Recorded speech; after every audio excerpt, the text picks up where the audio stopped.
Healthy বা high protein একটা snack recipe আজ শেয়ার করছি।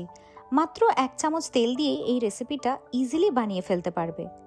প্রথমেই একটা পাত্রে কিছুটা জল নিয়ে তাতে একটু নুন দিয়ে 2টো ডিম সেদ্ধ করে নেব। তারপর ডিমটা সেদ্ধ হয়ে গেলে ডিমের খোসাটা ছাড়িয়ে নিলাম। ডিমগুলো ঠিক এইভাবে গোল গোল পিস করে কেটে নেব এবার। তারপর প্যানে 1 টিস্পুন অলিভ অয়েল দিলাম। তোমরা চাইলে অন্য কোনো অয়েল বা বাটারও কিন্তু ইউজ করতে পারো। অ্যাড করছি একটু পেঁয়াজ কুচি। পেঁয়াজটা হালকা ভাজা হয়ে কালার চেঞ্জ হলে তাতে অ্যাড করব কিছুটা স্বাদ মতো লঙ্কা কুচি আর হাফ টিস্পুন রসুন বাটা। রসুনের কাঁচা গন্ধ চলে যাওয়া অবধি, যাতে পুড়ে না যায় তাই জলের ছিটে দিয়ে রসুনের কাঁচা গন্ধ চলে যাওয়া অবধি রান্না করতে হবে। তারপর অ্যাড করব আগে থেকে সেদ্ধ করে কেটে রাখা ডিম সেদ্ধটা, আর দেব স্বাদ মতো নুন। টেস্টটা একটু এনহ্যান্স করার জন্য অরিগ্যানো আর গোলমরিচ গুঁড়োও দিলাম।